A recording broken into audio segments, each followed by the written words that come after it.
Kalau disebut kata azab, yang terbayang di pikiran manusia azab menyakitkan.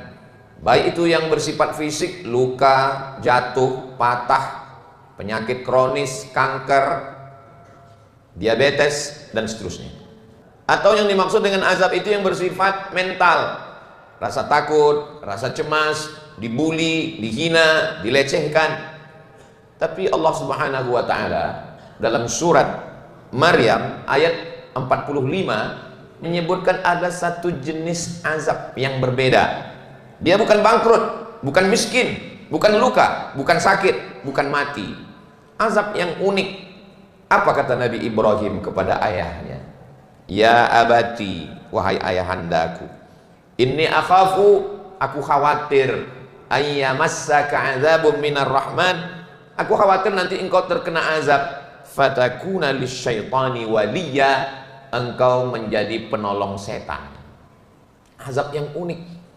Azabnya tidak dalam bentuk penyakit, azabnya tidak dalam bentuk diremehkan, disepelekan orang, azabnya tidak dalam bentuk kerugian dan kebangkrutan, tapi azabnya adalah fatakuna lisyaitani waliya, engkau menjadi penolong setan.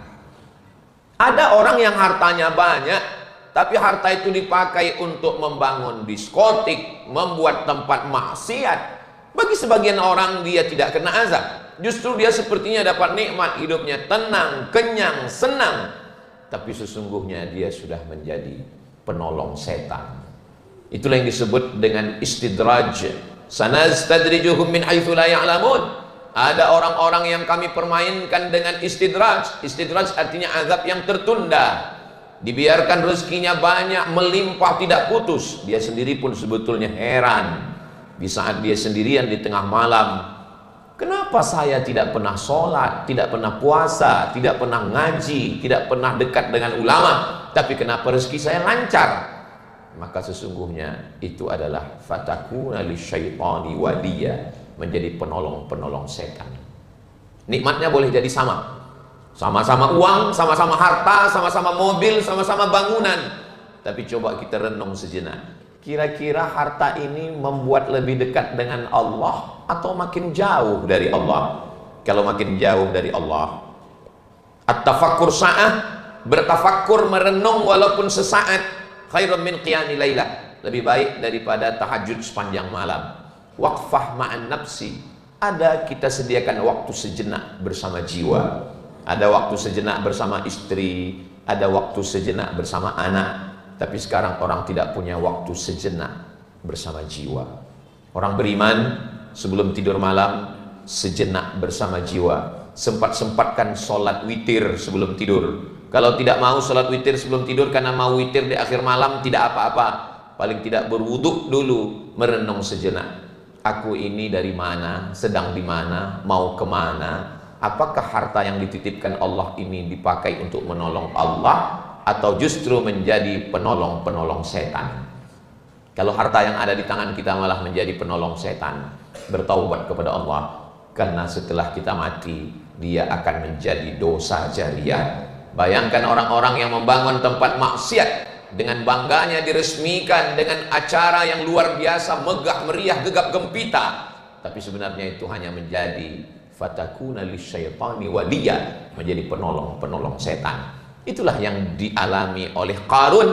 Harta Qarun banyak, bahkan sampai satu danau menenggelamkannya di Mesir, tapi harta itu hanya menjadi penolong-penolong setan. Allah menjauhkan kita ketika kita bisa waspada dan punya waktu untuk merenung sejenak. Laki-laki baligh, berakal, sehat, wajib dia datang ke masjid untuk mendengarkan khutbah Jumat. Sholat Jumat bukan sekedar 2 rakaat. 2 rakaat sholat Jumat sama dengan seperti 2 rakaat tahiyatul masjid, 2 rakaat duha, 2 rakaat qabliyah, ringan, rukunnya, syaratnya, wajibnya sama. Tapi di sana ada khutbah Jumat. Khutbah Jumat waktu untuk merenung. Khutbah Jumat waktu khatib mengajak kita berpikir sejenak. Apakah harta yang kumiliki ini bisa menolong aku dari azab Allah, menjadi amal jariah, menjadi pondok pesantren tempat anak fakir, yatim, miskin bisa bersekolah, menjadi tempat bernaungnya anak-anak du'afa yang tidak bisa mendapatkan pendidikan, terusir dari sekolah mahal karena tidak membayar 3 bulan uang SPP. Apakah gedung-gedung yang kita bangun itu bisa menyelamatkan kita dari azab Allah? Kalau dia hanya sekedar kemegahan, kemewahan, kebanggaan, jangan-jangan kita hanya menjadi fatakuna lisyaitani waliya, menjadi penolong-penolong setan. Apalagi yang kelihatannya nikmat tapi sebenarnya bisa menjadi azab. Jabatan, kekuasaan, tanda tangan, perizinan. Apakah izin yang kita tanda tangani di atas secari kertas hanya torehan tinta pena di atas kertas putih yang tidak bermakna apa-apa, tapi ternyata izin itu sudah membuat orang mabuk, membuat orang sakau. Izin perhotelan yang aslinya hanya tempat orang menginap dari luar kota untuk menghilangkan letih, lelah dan penat, tapi menjadi tempat maksiat. Dan kitalah yang mengeluarkan izinnya. Izinnya izin keramaian, tapi dipakai untuk transaksi narkoba. Fatakuna lisyaitani waliya. Sesungguhnya diam-diam kita sudah menjadi penolong-penolong setan. Dan ketika kita mati, azabnya tidak berhenti. Man sanna fil islami sunnatan sayyi'atan. Siapa yang membuat suatu tradisi yang jelek, yang buruk, yang tidak baik, maka dosanya mengalir kepada dia sampai kapan? Sampai hari kiamat. Pikirkan baik-baik. Pikir itu pelita hati, sesal kemudian tiada berguna. Hati yang gelap menjadi terang dengan pikiran yang cerdas. Dari mana pikiran itu datang? Dari Allah. Kalau dia baik, diarahkan Allah untuk berpikir yang baik. Tapi pikiran justru menjadi sumber dosa. Manipulatif, munafik, hipokrit, pembohong, pendusta. Kita hafal semua ayatnya. Nasiyatin, ubun-ubun, kepala, otak bagian depan. Kadzibatin, pembohong. Khati'atin, pelaku dosa. Bukankah yang berdosa itu tangan, memberikan tanda tangan? Bukankah yang berdosa itu mata, melihat yang haram? Bukankah yang berdosa itu lidah, mengatakan kata-kata yang tidak benar? Betul, yang berdosa tangan, yang berdosa kaki. Tapi mata, telinga, tangan, dan kaki menerima perintah. Siapa yang memerintahkan? Otak. Otak yang memerintahkan. Otak bagian yang mana? Bagian depan, bagian belakang, bagian kanan, bagian kiri. Nasiyatin, ubun-ubun, otak bagian depan. Kadzibatin, bohong, tipu, pencitraan. Khati'atin, buat silap, buat salah, buat dosa. Otak itu isinya apa?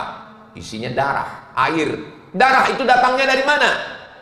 Darah itu datangnya dari jantung yang menyemburkan darah ke seluruh tubuh.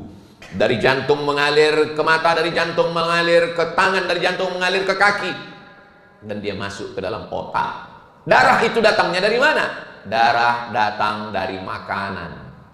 Makanan satu piring, satu mangkok, dia berubah menjadi setetes darah, dan darah itu masuk ke dalam jantung, dan setan mengalir dalam aliran darah. Kata Nabi Muhammad SAW, asyaitan, setan, yajri majrad dam. Setan mengalir dalam aliran darah. Darah yang mana? Darah yang haram. Setan tidak mau masuk ke dalam darah yang halal, darah yang bersih. Ma masya Umar fajjan qattu illa masya syaitanu fajjan ghaira fajjika. Hai Umar bin Khattab, kalau engkau lewat di suatu jalan, maka setan akan lewat di jalan yang lain. Setan tidak mau jalan di tempat yang dilewati oleh Umar bin Khattab karena kekuatan imannya, karena kebersihan darahnya. Tapi kita manusia yang penuh dengan silap, dengan khilaf, dengan salah, dengan syubhat, keraguan-raguan, samar. Kulu, makanlah min thayyibat, yang baik-baik. Kita berikan makanan yang halal untuk anak kita, supaya dia berubah menjadi setetes darah yang masuk ke dalam jantungnya. Dari jantung itu mengalir ke kepalanya, sehingga kepalanya bersih. Anak istri di rumah yang tidak tahu apa-apa, mereka manusia yang lugu, jujur, hijau, mereka dirusak oleh kepala rumah tangga. Laki-laki yang membawakan uang haram, uang haram dibelikan ke dalam bentuk beras, berasnya halal. Air minum, teh, susu, kopi, sayur, mayur, vitamin, suplemen halal. Orang Islam amat takut makan babi, lemak babi, minyak babi, tapi tidak takut pada korupsi, tidak takut pada riswah sogoh, tidak takut pada uang tipu-tipu. Padahal itu masuk ke dalam badan melalui darah. Ayyuma lahmin, darah berubah menjadi daging. Ayyuma lahmin, setiap daging di badan, nabata min haramin, kalau tumbuh dari yang haram, fannaru aulabi, tempatnya adalah api neraka. Dari mana pintu setan masuk? Melalui darah. Darahnya, dagingnya haram. Sehingga ada orang-orang yang gagah perkasa, punya kuasa, punya harta, tapi sebenarnya fatakuna lisyaitani waliya, dia hanya menjadi pasukan-pasukan setan yang mempermudah pekerjaan setan, menjadi antek-antek setan. Induk dari setan itu siapa? Induknya adalah iblis. Setan banyak, kalau iblis cuma satu. Dialah induk dari segalanya, dan dia punya pasukan-pasukan bernama setan. Dan setan itu terbagi menjadi dua, syayatinul jinni wal insi. Ada setan dari kalangan jin, dan ada setan dari kalangan insi, dari kalangan manusia. Selama ini kita membaca ayat kursi untuk mengusir setan, membaca ta'awuz a'udzubillah mengusir setan. Rupa-rupanya ada setan yang hafal ayat kursi dan hafal surah Yasin, berbentuk manusia, tapi sudah menjadi fatakuna lisyaitani waliya, sudah menjadi pasukan-pasukan setan yang permudah urusan setan, yang melancarkan urusan setan, sehingga setan itu sendiri pun merasa tidak terlalu setan lagi melihat manusia yang sudah kesetanan. Sehingga ayat-ayat yang dibaca Allahu la ilaha illa huwal hayyul qayyum a'udzubillahi minasyaitonir rajim dikatakan tidak manjur. Bukan tidak manjur, ayatnya memang datang dari Allah, tapi yang membacanya adalah setan.